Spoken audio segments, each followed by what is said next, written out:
ఏ happies అందరు ఎలా ఉన్నారు? నా పేరు Santosh. Welcome back to my channel Santosh సమయం. లాస్ట్ వీడియోలో మనం ద్వాదశ జ్యోతిర్లింగాల్లో రెండవ జ్యోతిర్లింగమైన శ్రీశైలం మల్లికార్జున స్వామి ఆలయ విశేషాల గురించి తెలుసుకున్నాం కదా. ఈ వీడియోలో మనం కాలజ్ఞానం రచించిన శ్రీ మధ్విరాట్ పోతులూరి వీరబ్రహ్మేంద్ర స్వామి వారి మఠం, అలాగే ఆయన కాలజ్ఞానం రచించిన గృహ మరియు రచించిన కాలజ్ఞాన గ్రంథాలు దాచిన లొకేషన్స్ అన్నీ ఈ వీడియోలో చూపిస్తాను, పదండి.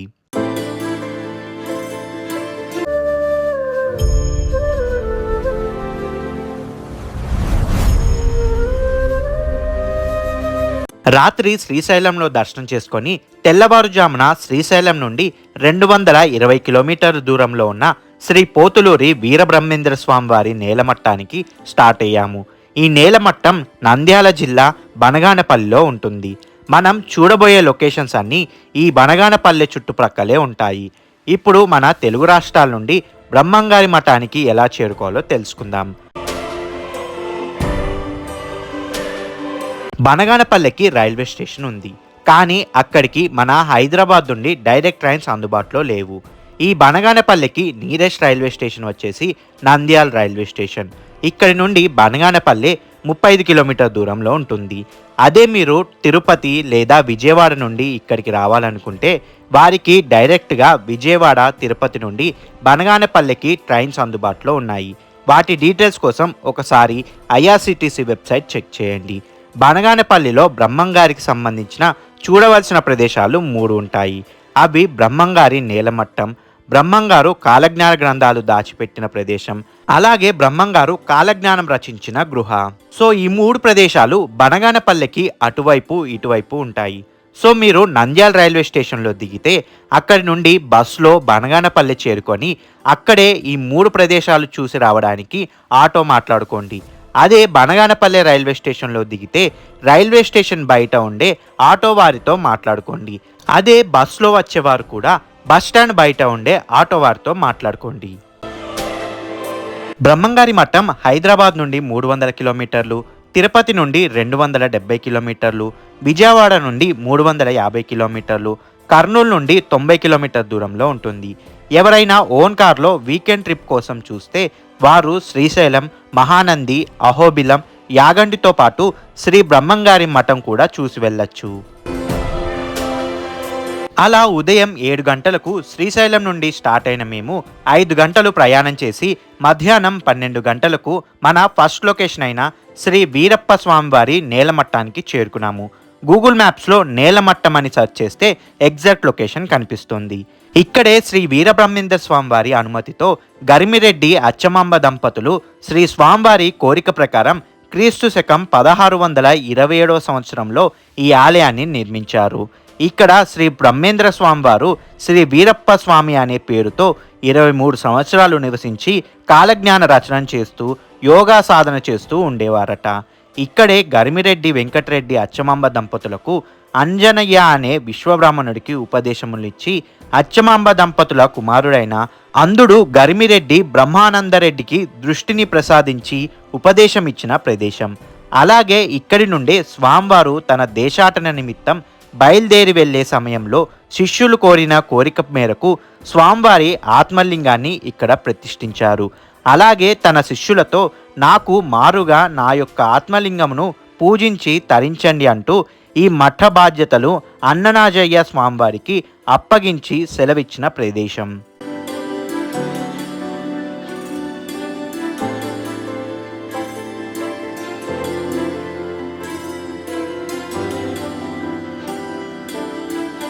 ఈ ఆలయం దగ్గరే ప్రతిరోజు అన్నదానం ఉంటుంది. నేలమట్టం నుండి 2 కిలోమీటర్లు ఊరి లోపలికి వెళ్తే మనకి రెండవ లొకేషన్ అయిన చింతామాను వస్తుంది. గూగుల్ మ్యాప్స్లో చింతామాను అని సెర్చ్ చేస్తే ఎగ్జాక్ట్ లొకేషన్ చూపిస్తుంది. ఇదే శ్రీ పోతులూరి వీరబ్రహ్మేంద్ర స్వామి వారి చింతామాను మఠం. ఇక్కడే బ్రహ్మంగారు తనచే వ్రాయబడిన 14,000 కాలజ్ఞాన పత్రాలను పాతిపెట్టి దానిపై ఒక చింత చెట్టును నాటి ఉంచిన ప్రదేశం. అలాగే ఈ ఆలయం ఒకప్పుడు అచ్చమాంబ వారి గృహం, ఇప్పుడు మ్యూజియంగా మార్చారు. అసలు ఎవరి బ్రహ్మంగారు, ఎవరి అచ్చమాంబ అనే విషయాలు ఇప్పుడు చెప్పే స్థల పురాణంలో వివరిస్తాను, వినండి. భవిష్యత్తులో జరగబోయేది తెలుసుకోవాలన్న ఆసక్తి అందరికీ ఉంటుంది. ప్రస్తుత కాలంలో ప్రపంచంలో ఏ విపరీతం జరిగినా, ఏ అనుకోని సంఘటన జరిగినా బ్రహ్మంగారు అప్పుడే చెప్పారు అని తలుచుకోవడం పరిపాటి. ఆ విధంగా భవిష్యత్తులో జరగబోయే సంఘటనలను తన దివ్య దృష్టితో చూసి కాలజ్ఞానాన్ని రచించి అందరికీ అందించింది శ్రీ పోతులూరి వీరబ్రహ్మేంద్ర స్వామివారు. గంగానది తీరంలో బ్రహ్మాండ పురవాసులైన విశ్వబ్రాహ్మణ పుణ్య దంపతులైన పరిపూర్ణాయాచార్యులు ప్రకృతాంబలు సంతానార్థులై కాశీయాత్ర చేస్తారు. కాశీనగరంలో ఈ పుణ్య దంపతులకు పరమశివుడు కలలో కనిపించి విష్ణువు ఆమెకు కుమారుడిగా జన్మిస్తాడని చెప్తాడు.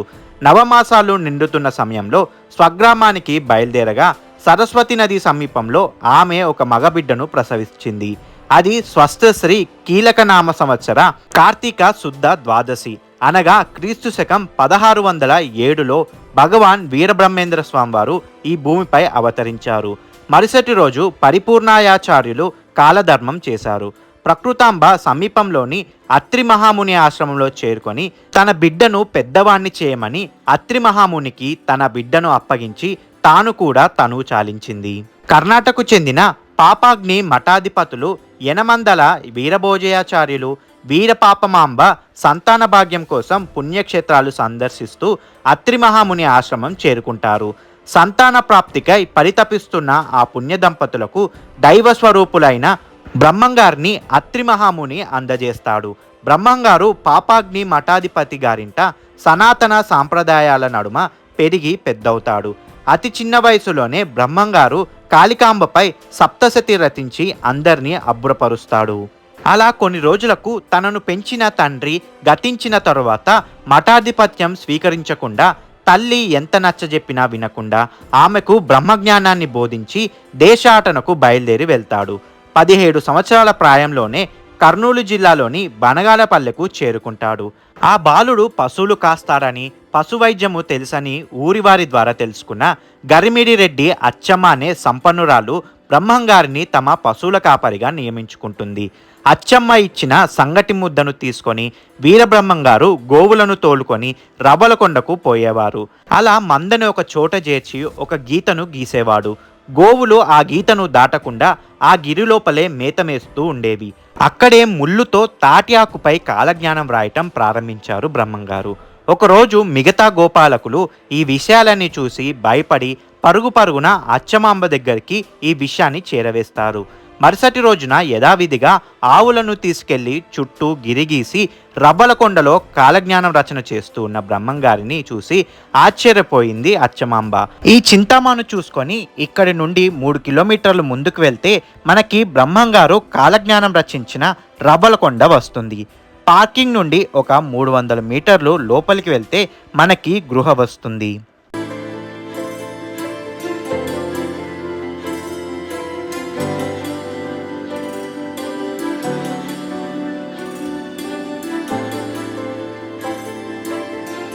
ఈ గృహ లోపలికి వెళ్ళడానికి ఎంట్రన్స్ టికెట్ 10 రూపాయలు ఛార్జ్ చేస్తున్నారు. ఈ గృహ టైమింగ్ వచ్చేసి ఉదయం 7 గంటల నుండి మధ్యాహ్నం 1 గంట వరకు, తిరిగి 2 నుండి సాయంత్రం 6 వరకు తెరిచి ఉంటుంది. ఈ ప్రదేశంలోనే బ్రహ్మంగారు అచ్చమాంబ గారి పశువులను మేపుకుంటూ ఇక్కడికి వచ్చి పశువుల చుట్టూ గిరిగీసి ఈ గృహ లోపల కూర్చొని కాలజ్ఞానం రాసేవారట. పదండి మనం కూడా ఈ గృహ లోపలికి వెళ్ళి చూద్దాం.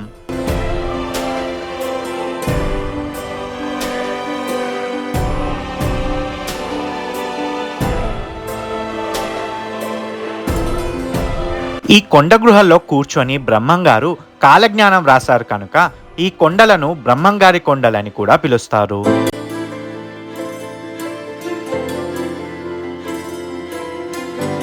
ఈ గృహలోని దారి ఎత్తు తక్కువ ఉండటం వల్ల మనం కొంత దూరం వంగి నడవాల్సి ఉంటుంది. అలాగే బురద నీటిలో నుండి కూడా మనం లోపలికి నడవాల్సి ఉంటుంది.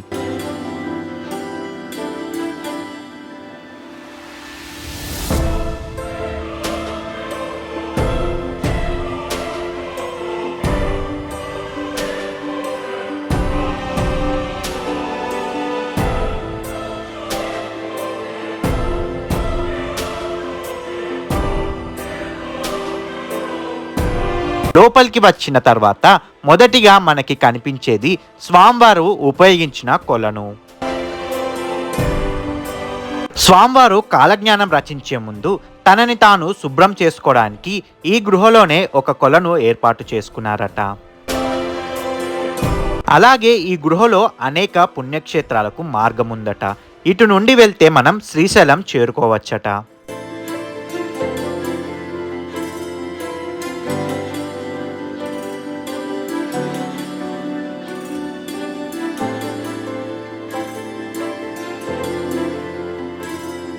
అలాగే ఇటు నుండి వెళ్తే మహానంది క్షేత్రానికి వెళ్ళవచ్చట.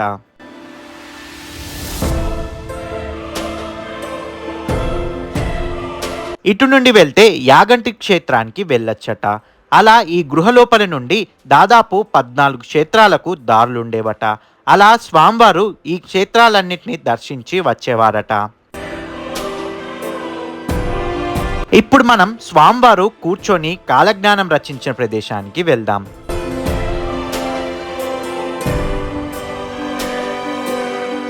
ఇదిగోండి, ఇక్కడే స్వామివారు కూర్చొని కాలజ్ఞానం రాసేవారట. ఇక్కడ రచించిన కాలజ్ఞాన గ్రంథాలను మనం ఇందాక చూసిన చింత చెట్టు మొదల్లో స్వామివారు పాతి పెట్టేవారట.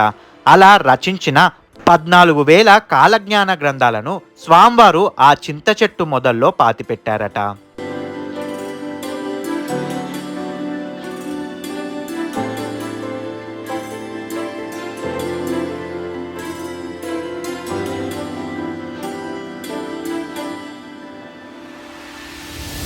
పదిహేను ఏళ్ల వయస్సులో స్వామివారు కాలజ్ఞానం రచించిన ప్రదేశానికి వచ్చిన అచ్చమాంబ స్వామివారిని ఈ ప్రదేశం నుండే చూసిందట.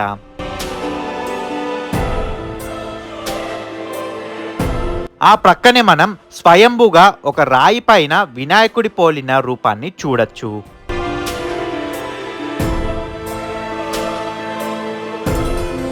స్వామివారు కాలజ్ఞాన రచనకు ఉపయోగించిన తాటి చెట్టు ఇక్కడే ఉండేదట. అలా స్వామివారు ఈ బనగానపల్లెలో దాదాపు 20 సంవత్సరాలు నివసించి ఆ తర్వాత దేశాటనకై బయలుదేరి కడప జిల్లా కందిమల్లయ్యపల్లెకు చేరుకొని అక్కడ శివకోటయ్యాచార్యులనే విశ్వబ్రాహ్మణుడి కుమార్తె అయిన గోవిందమ్మను వివాహం చేసుకొని అక్కడే నివాసం ఉండేవారట. అలా వారు 6 సంతానాన్ని పొందారు. కులమతాలకు అతీతంగా బ్రహ్మంగారు ఒక ముస్లిం యువకుణ్ణి తన శిష్యునిగా చేసుకుంటాడు. అతనికి అనేక తత్వబోధాలు చేసి జ్ఞానంలో సిద్ధి పొందినందున అతనికి సిద్ధయ్యగా పేరు పెడతారు. అలా బ్రహ్మంగారు 1693లో సజీవ సమాధి పొందారు.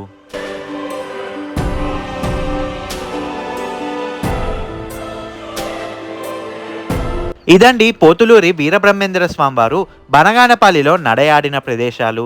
మీకు గనక ఈ వీడియో నచ్చినట్లయితే please like, share and comment చేయండి. మరిన్ని వీడియోస్ కోసం ఈ ఛానల్ని సబ్స్క్రైబ్ చేయండి. మరిన్ని వీడియోస్తో మీ ముందుకు వస్తాను. అంతవరకు మీ సంతోష సమయాన్ని గడపండి.